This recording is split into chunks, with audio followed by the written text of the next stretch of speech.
अस्सलाम वालेकुम दोस्तों, मैं शफ़क़त अली जो कि अपने 8th पाकिस्तान अफेयर्स लेक्चर के साथ आज हम जो है ओनली की पॉइंट्स डिस्कस करेंगे about the 14 points of Jinnah 1929। तो चलें आगे बढ़ते हैं। In response to Nehru report 1928 and containment of 4 Muslim Delhi proposals 1927। Nehru report 1928 को जो है काउंटर करने के लिए और जो मुस्लिम दिल्ली प्रपोजल्स थे 1927 में जो 4 नुकात पे बुनियाद रखती थी उसके रिजेक्शन के बाद रिस्पांस में जो है मोहम्मद अली जिन्ना साहब ने जो है अपने 14 नुकात पेश किए 1929 में। नेहरू रिपोर्ट जो थी वो कह रही थी कि हमें वफाकी हुकूमत नहीं चाहिए, अगर चाहिए तो रेजिडरी पावर्स के साथ चाहिए, यानी वफाकी हुकूमत with residuary power vested in centre. जबकि Quaid-e-Azam Mohammad Ali Jinnah in his famous 14 points he demanded federal government with residuary power vested in provinces. उन्होंने कहा कि हमें वफाकी हुकूमत तो चाहिए ही चाहिए, लेकिन रेजिडरी पावर्स जो है वो प्रोविंसेस को भी होना चाहिए, सूबे के पास भी होना चाहिए। दूसरा था प्रोविंशियल ऑटोनॉमी, सूबाई खुद मुख्तियारी।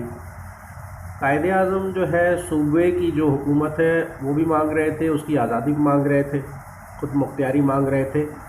नेहरू रिपोर्ट कह रही थी कि नहीं, रिलेटिव ऑटोनॉमी आपको मिलेगी, थोड़ी बहुत मिल जाएगी, यानी कि ज़्यादा नहीं मिलेगी। उसके बाद effective representation of minorities equally. Minority groups जो थे उनके पास भी कुछ हकूक़ होने चाहिए, उनकी भी एक इफ़ेक्टिव लीडरशिप होनी चाहिए और उनको भी बराबरी से देखा जाना चाहिए। उसके बाद आते हैं no relation of religion and politics. सियासत में और मज़हब में फ़र्क रहेगा, उनके बीच में कोई ताल्लुक़ नहीं रहेगा। No fix seats for any community, किसी कम्युनिटी को ख़ास जो है सीट्स जो है फ़िक्स करके नहीं दी जाएंगी।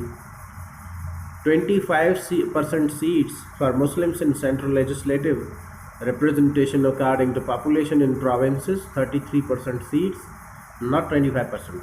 अब इस नुक्ते को आप गौर से देख लें कि कायदे आज़म कह रहे हैं कि मुस्लिम सेंट्रल लेजिस्लेटिव में 25% सीट्स, रिप्रेजेंटेशन जो उनकी इलेक्शंस या इलेक्टोरल सेपरेट होंगे उसमें अगर आप 33% दे दें, 25 नहीं बल्कि 33% दें, तो हम सेपरेट इलेक्टोरेट को अपनी डिमांड को रहने देंगे, छोड़ देंगे। लेकिन नहीं दे रहे तो फिर 33% according to the population living within subcontinent, उसके हिसाब से आपको देना पड़ेगा।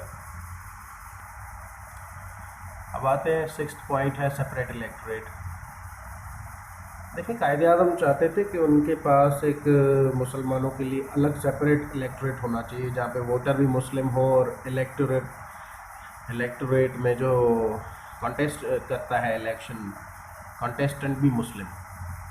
अब अगर ऐसा वो डिमांड ना करते तो कभी भी कांग्रेस जो है उन्हें पावर में आने ही ना देती।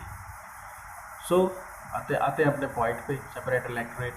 Representation of communal groups shall continue to be a separate electorate और at present provided it shall remain open to any community at any time to abandon its separate electorate in favour of joint electorate. 1892 के elected process देखें, 1919 का nominated elections देखें, 1928 में joint elections with adult franchise Nehru वाली देखें। कहीं पे भी मुसलमानों को जो है वो राइट्स नहीं मिले। जिन्ना's नैरेटिव, अब नीचे आएंगे कि जिन्ना का नैरेटिव क्या था, क्या बयानिया था कि Congress intend to bring unitary power in India.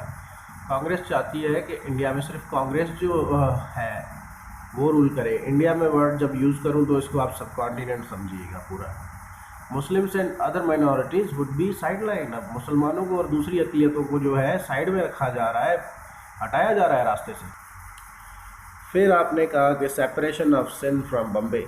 उस टाइम मुंबई शहर का नाम जो है बॉम्बे हुआ करता था। जिन्ना ने कहा सबसे पहले तो नो कमेटी, कोई कमेटी नहीं बनेगी, क्योंकि नेहरू चाहते थे और कांग्रेस कहती थी कि हम कर तो देंगे लेकिन पहले कमेटी बनाएंगे, फिर फाइनेंशियल बर्डन देखेंगे कितना खर्चा आएगा, एनालिसिस करेंगे, उसके बाद रिप्रेजेंटेशन करेंगे असेंबली में, उसके बाद देखेंगे कि सिंध को बॉम्बे से अलग होना चाहिए या नहीं होना चाहिए। तो इस पॉइंट में जो है 7वीं पॉइंट में कायदे आज़म ने कहा कि इमीडिएट सेपरेशन ऑफ सिंध, जल्द अज जल्द जो है सिंध को बॉम्बे से अलग करें, कोई कमेटी नहीं चाहिए, कोई फाइनेंशियल बर्डन एनालिसिस नहीं चाहिए, ना रिप्रेजेंटेशन चाहिए। अब आते हैं अपनी हम दूसरी पॉइंट पे, 8th पे। कायदे आज़म ने कहा कि NWFP, जिसे आज हम KPK कहते हैं, उसमें सुधारे लाए जाएं, सियासी और ग्रास रूट लेवल पे सुधारे लाए जाएं, क्योंकि वहाँ पे पीस एंड स्टेबिलिटी है नहीं। बलूचिस्तान के भी वही हालात थे। तो नेहरू ने कहा first basic reforms then political reforms, पहले हम बुनियादी जो सुधारे हैं वो लाएंगे, उसके बाद सियासी सुधारे लाएंगे। अब जिन्ना का पर्सपेक्टिव क्या था? जिन्ना पर्सपेक्टिव पे बात करते हैं। It would take a decade, so reforms should be introduced at the same pattern as in other provinces. इसमें दहाई लग सकती है, 10 साल लग सकते हैं, उससे ज़्यादा लग सकते हैं। इसलिए जिस तरह से दूसरे सूबों को उनके हकूक़ दिए गए हैं, सुधारे लाए गए हैं, उसी तरह इक्वली ट्रीट करते हुए NWFP और बलूचिस्तान में भी रिफॉर्म्स जो है इंट्रोड्यूस करवा दिए जाए। अब चलें देखते हैं कि if these demands would have accepted, it could form a strong Muslim government in Bengal, Punjab, Sindh, Balochistan and NWFP, Assam. Assam में भी मुस्लिम्स ही रहते थे। मद्रास, CP, UP, उड़ीसा, बिहार, बम्बे, यहाँ पे जो है हिंदूज रहते थे। तो आप इस चीज़ पे, इस पॉइंट पे थोड़ा सा गौर करें। अगर ये डिमांड्स मानी जाती तो ये होता कि बंगाल, पंजाब, सिंध, बलूचिस्तान में, NWFP में और आसाम में जो है मुस्लिम्स की मेजॉरिटी होती, वहाँ पे हुकूमत बनती, और मद्रास, UP, CP, उड़ीसा, बिहार, बम्बे, वहाँ पे हिंदुओं की बनती। अब यहाँ पे लिखे कि कांग्रेस फर्स्ट रेस स्लोगन इन 26 जनवरी 1930।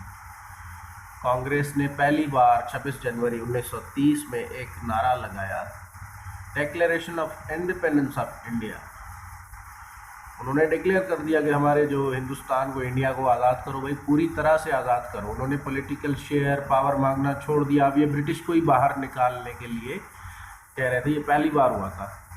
अब इसमें देखिए find MCQs, date and share it through comment box. अब डेट्स वगैरह MCQs आप जो है मेरे साथ भी शेयर करेंगे कमेंट बॉक्स में, अगर आपने काम किया है तो। एंड आई नो कि आप काम ज़रूर करेंगे। एनालिसिस पे आ जाते हैं। मैंने छोटी सी एक एनालिसिस बनाई है इस पर। आप देख सकते हैं कि Muslims counted Nehru report 1928 which only favoured Hindu Congress majority, absolute dominance 14 points of Jinnah, favouring Muslims and other minorities was a simple plan to acquire control and power which was important to stop majority oppressing minorities. ये वही points थी जिनको लेकर 1928 की Nehru report को जो है मुसलमानों ने बीट कर दिया, क्योंकि वो चाहते थे कि उन्हीं की डोमिनेंस रहे वहाँ पे, लेकिन 14 नुकात में ये होने नहीं दिया। ये इसलिए था ताकि कंप्लीट कंट्रोल उनके हाथ में ना जाए, कुछ हमारे हाथ में भी हो, और हमारी जो मुसलमान रहते हैं वहाँ पे उनको कोई सप्रेस ना करे, डिप्रेस ना करे, ऑप्रेस ना कर सके, और दूसरी जो अक़लियतें हैं ये उनके भी हक में था। Although Congress Nehru report was only about their dominance, Congress और नेहरू रिपोर्ट जो थी वो सिर्फ उन्हीं के गलबत को जो है ना रिप्रेजेंट कर रही थी। But Jinnah smell what is cooking, उन्होंने सूंघ लिया कि क्या पक रहा है, and his approach in regard to future threats and concerns. अब उनके जो खदशात थे और फ्यूचर थ्रेट्स जो थी उनके हवाले से उनकी जो सोच है वो भी आगे बढ़ गई।